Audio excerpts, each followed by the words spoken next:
Hello, you wonderful second grade artists. How are you? I hope you're well. I sure miss seeing you. Today we are going to pretend that we're taking a little trip, and you might choose to go to a castle, you might choose to visit the Eiffel Tower in Paris, or maybe the Opera House in Sydney, Australia, or maybe you're going to the Lincoln Memorial in Washington, D.C. It's up to you where you go. Those are just some ideas. But the exciting part of our pretend trip is how we're going to get there. And we are going to take a hot air balloon. So you're going to design a hot air balloon and a background and a place where you're going to take that hot air balloon. So for this project, you need 2 pieces of white paper. You need something to color with. If you have watercolors, great. If you have markers, great. Colored pencils, whatever you have will work. And then you need a picture of some sort of building or place you want to visit. So ideas for that. This is an old calendar I had that have all sorts of buildings from around the world. You could use a magazine, a newspaper. And if you don't have any of those things, I would say draw wherever you want to go and add it to your building. It's really unlimited what you can do. Okay, let's get started. So the first thing we want to do is create this background. And you can decide if you want your background to be a sky that is blues and greens and purples, or if you want it to be a sunset like I had on this guy. It's up to you, but I chose to use watercolor for this. Again, you don't have to have watercolor.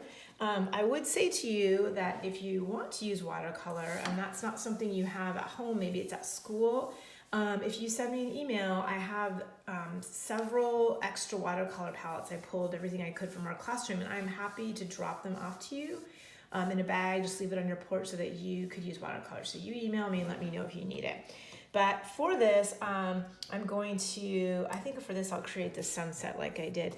So just like we've done at school, watercolor is a little bit of water and then a lot of paint. So my brush is on its ballerina toes straight up and down. I'm dancing in there, and then I'm going to go across. And the great thing about the sunset that we have here, it's a great way to practice that blending. I'm starting with the darker red that I have here, and I'm going to blend all of the other warm colors. So I'm going to do one section so you can sort of see the way I would work down. Otherwise, this video would be super long, and I want you to have time to do your art.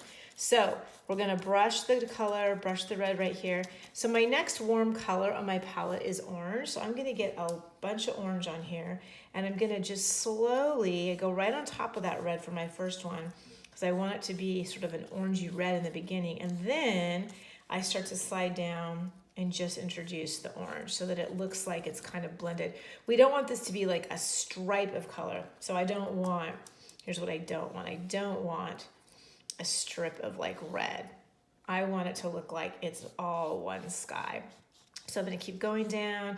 And the fun thing about watercolor is that you can blend those colors right in. So paper is something I have trouble when I'm at home not always having the same paper that we have in the classroom. You might have that problem too. You want to find the heaviest white paper that you have around. If what you have is copy paper, you want to use as little water with watercolor as you can, because if you use too much, it can make your paper rip. Now, when your watercolor dries, it's probably going to wrinkle. The paper is going to wrinkle a bit. Our heavy paper in the classroom even does that. But then some magic occurs when you leave the room, which is that it goes underneath a bunch of encyclopedias and the paper flattens out. So this paper right here was kind of wrinkly, kind of bubbled like this. I just stuck it under some heavy books. When you are done watercoloring your background, you can do the same thing. Let it dry and then stick it under some heavy books overnight, and it will flatten out, and then you'll have your background. So I have my background, and now I'm ready for the second part, which is that I want to choose a picture where I am going to fly to. So I just have this picture of, it's a castle. And what I want to do is I'm going to cut out just the castle. I might want some trees. I'm not sure yet, so I'm going to cut out some of the trees. I might have to cut those off. The trick on this is that I'm trying to do my very best to cut around just the building. So what I'm doing is I'm taking away the sky.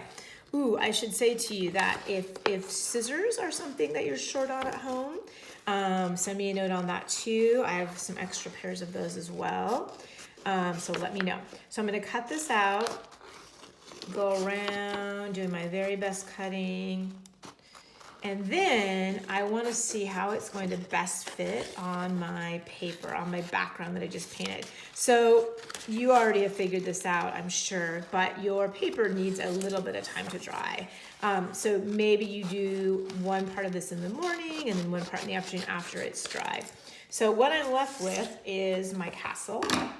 And I'm going to decide how it would best fit on here. And I kind of like that. I don't like this rickety edge, so I'm going to cut that off. That's where I ripped it out and I didn't do a great job. So I'm going to cut that to make it a little straighter. And then in the perfect situation, we want it to fit on the paper. So I just kind of made mine fit. It wasn't going to naturally fit, but I made it fit. And then I'm going to glue that down. And you can use glue stick to do that. You can use white glue. If you didn't have that and you had some Scotch tape, you could make some tape donuts and do that. And a tape donut is just where you take your tape. Here's a piece of tape. To make it into a donut, you just wrap it on your finger, you put it on there, and that would make this stick. Just like that, okay? But you can use glue or glue stick. And then we need our hot air balloon. So I actually have 2 hot air balloons I've done, and you're gonna do 2 as well. The trick on this is that you want to draw them. That's what your second piece of paper is for. And so all the hot air balloon is a curved line at the top, almost like half a circle. So there's half of my circle. And then the hot air balloon goes in, it dips down, just like that. And then it comes down at the bottom, which is where the basket is, where you're going to ride. Well, where you're gonna pretend to ride. And I just did a little separation here. And then you can color it however you want. I used markers for this, it's what I had at the time. You could use crayons, colored pencils, whatever you want will work great. Once it's colored in, then you're going to cut it out. So I cut out my large one already. I'm going to cut out my small one. And then you have to decide where you're going to place it. Now, one thing to think about when you're doing this is the size or the proportion. So we've talked before about the elements of art, and one of the elements of art is space. And that means that you're thinking about how on your paper you're going to fill in your space. How will it look the best? And so for this project, part of it is that we're trying to create the illusion that these hot air balloons are kind of floating off. So you want to make sure that you have maybe 2 different sizes for your hot air balloon so that it looks like one is perhaps further off in the distance than another one. So I've got my 2, and then again, I would just use a glue stick, tape donut, white glue, whatever, to tape them down. And there you have your hot air balloon getaway to wherever you would like to go. Each week I will be sharing an activity with you. That's this one for this week. And then I'm also going to put a link for one other drawing activity that you can do. So be sure to check that out when you open this up. If you have any questions about the activity or about supplies, please email me and I'll get back to you. Again, I hope you're all doing well, and I can't wait to see you soon. Take care. Bye-bye.